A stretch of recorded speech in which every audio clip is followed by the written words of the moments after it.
Welcome to the gig economy paradox. By 2026, millennials make up nearly half of all gig workers in America. That's 48% of the entire freelance workforce. For a generation that watched their parents work the same 9-to-5 jobs for decades, the appeal of flexibility seemed revolutionary. No commute, no office politics, no boss looking over your shoulder. You could work when you wanted, where you wanted, on your own terms. Flexibility became the new currency, the thing that made independence feel possible. But here's where the paradox gets real. 75% of gig workers worry about retirement. They have no employer-sponsored plan, no matching contributions, no safety net. And 76% worry about just saving money at all, because their income swings wildly from month to month. One month you're booked solid, the next you're scrambling for work. This is what freelance freedom really costs, and it's a bill that most millennials didn't fully understand when they left traditional employment. Let's break down what's actually happening in the gig economy right now. The numbers are staggering. There are more gig workers today than ever before. The pandemic accelerated this shift dramatically. Lockdowns forced people to find alternative income streams, and many discovered they actually preferred the flexibility of gig work. But preference doesn't equal security.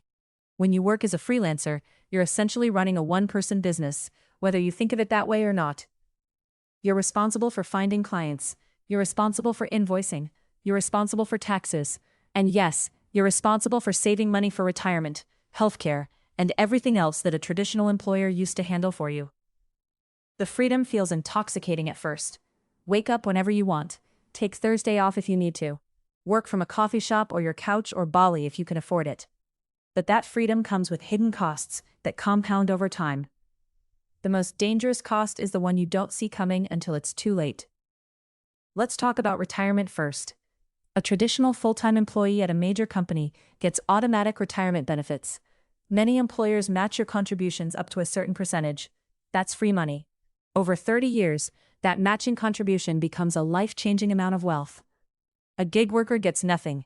You have to set up your own retirement account. You have to remember to contribute to it. You have to do it consistently, even when work is slow and money is tight. Most gig workers don't do this, and the statistics prove it. When researchers ask gig workers about their retirement savings, the answer is usually a nervous laugh, followed by, "I haven't really thought about it yet." If you haven't been saving since 25, you've already lost a decade of compounding growth. That's the paradox nobody wants to acknowledge. Your independence came at a cost that you're going to pay for the next 40 years. The second hidden cost is healthcare. When you work a traditional job, your employer pays roughly half your health insurance premiums. For many people, this is 15% or more of their total compensation. Gig workers have to buy their own health insurance on the individual market, and it's exponentially more expensive. A young millennial might pay $400 a month for basic coverage. That's $4,800 per year that a traditional employee would never see come out of their paycheck because the employer covers it. Over a decade, that's nearly $50,000 out of pocket, and that's before deductibles and out-of-pocket maximums. One serious illness could bankrupt a gig worker. A traditional employee's insurance would handle it. This is another way the gig economy transfers risk from employers to workers, and it's a transfer that disproportionately affects millennials, who are now in their 30s and 40s, and starting to develop real health issues. Then there's the income instability problem. A salaried employee knows exactly how much money they'll make next month. They can budget accordingly. A gig worker's income is a question mark. Some months you're busy, some months you're not. This unpredictability creates constant financial stress. When your income is unstable, you can't save effectively. You can't invest in your future. You're stuck in survival mode, always worried about the next quiet period. This is why 76% of gig workers worry about saving at all. It's not that they're financially irresponsible. It's that the structure of gig work makes saving almost impossible without discipline that borders on obsessive. You have to earn extra money during busy months and set it aside specifically for slow months. Most people don't do this. They spend what they make when they make it. Let's talk about taxes for a moment. When you're a traditional employee, your employer withholds taxes from your paycheck automatically. You get a refund or owe a little when you file. It's simple. When you're a gig worker, you're responsible for quarterly tax payments. You have to calculate your own estimated taxes 4 times a year, and send the government money. If you get it wrong, you face penalties and interest. And here's the kicker. You have to pay both the employee and employer portions of Social Security and Medicare taxes. A traditional employee's employer pays half of these taxes. A gig worker pays all of it. That's another 15.3% of your income that goes directly to taxes. This is money that a salaried employee wouldn't have to pay out of pocket because their employer covers it. Beneath all these specific costs is a deeper problem: the loss of the employer's safety net. Traditional employment wasn't just about the paycheck. It was about protection. If you got sick, you had paid sick leave. If someone in your family died, you had bereavement time. If you had a baby, you had parental leave. These things seem like normal life events, but they're devastating to a gig worker's income. You can't work if you need to be with your family during a crisis. Your income just stops. A traditional employee's income continues. This is a massive hidden cost of gig work that young people don't fully appreciate until they actually experience it. And millennials are experiencing it right now, and they're scared. The statistics back this up. 75% of gig workers worry about retirement. That's not a minority, that's 3 out of 4 people. And 76% worry about saving at all. These aren't hypothetical anxieties. These are real fears from real people who are looking at decades of work ahead with no safety net. The paradox is brutal. You chose flexibility and you got it. But the flexibility came with risk that traditional employment had hidden away. Now you're exposed to that risk, and you have to manage it yourself. Most people aren't equipped to do this, and most gig workers aren't earning enough extra money to truly save after accounting for all the additional costs. So how bad is it really? Let's do some basic math. Imagine a millennial who earns $60,000 per year as a traditional employee. That sounds reasonable for someone in their 30s with some experience. Now imagine that same person leaves that job and becomes a full-time freelancer, earning the same $60,000 per year. How much of that is actually available for them to keep? Well, they're now paying 15% more in self-employment taxes. That's $900 per year. They're now buying their own health insurance. That's another $5,000 per year at least. They've lost paid time off. Let's estimate that as 4 weeks of unpaid leave, or roughly $4,600 in lost income. They've lost employer retirement matching. If their employer was matching 5%, that's $3,000 per year they no longer receive. So out of $60,000, they've actually lost nearly $19,000 in value. That's almost a third of their income, just evaporated. To actually earn what they made as a traditional employee, they'd need to make almost $80,000 per year as a freelancer.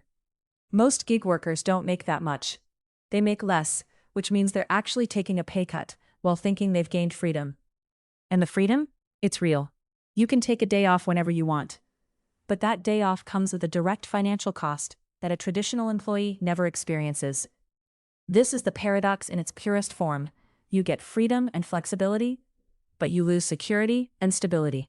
And over a 40-year career, the security and stability compound into hundreds of thousands of dollars. Now let's talk about why millennials specifically are drawn to gig work despite these risks.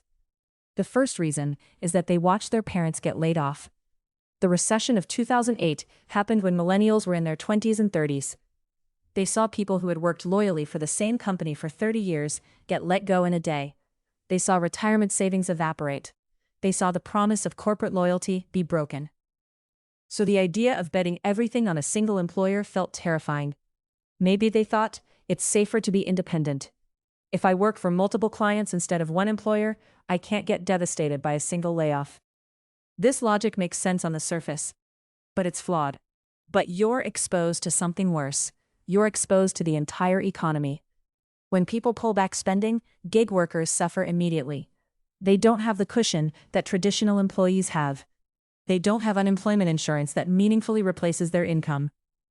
The second reason millennials are drawn to gig work is that they value flexibility more than previous generations. This isn't shallow. Millennials had more control over their schedules than their parents did. They grew up with internet access and worked with technology. They understand the possibility of remote work and flexible schedules. When they got into the workforce and encountered traditional 9-to-5 jobs, many found it suffocating. They wanted more autonomy. They wanted the ability to work from anywhere. They wanted to design their own lives rather than fit into a corporate template. These are genuinely valuable things. But they're trading those things for security, and they're not fully accounting for that trade. The third reason is that gig work platforms made it seem easy and accessible. Uber, Lyft, Upwork, Fiverr, DoorDash, TaskRabbit. These platforms removed the friction from gig work. You don't need to find your own clients anymore. You just download an app. The platform handles the marketing. The platform handles the payments. You just show up and work. This made it seem like anyone could be a successful freelancer. And technically, that's true. But the platform takes a cut, usually a big cut, and they don't pay any of your non-work benefits. They've basically taken the employer role and removed all the employer responsibilities. You get the work, but you lose the benefits. And the companies get all the profit without any of the overhead. It's a brilliant business model, and it's been devastating for workers. So here's where we are, as of 2026. Millennials make up 48% of gig workers, nearly half the entire freelance workforce. And they're starting to feel the weight of the choices they made. Some of them are trying to course correct. They're starting to save money for retirement. They're starting to budget for healthcare. But they're years behind where they would be if they'd stayed in traditional employment. Others are burnt out. They've been grinding for years with no safety net, and it's exhausting. They're starting to look for traditional jobs again. The great return to office movement? A lot of that is driven by gig workers who realized that the grass wasn't greener. The flexibility wasn't worth the constant stress. But there's another group that's doubling down on gig work and actually making it work.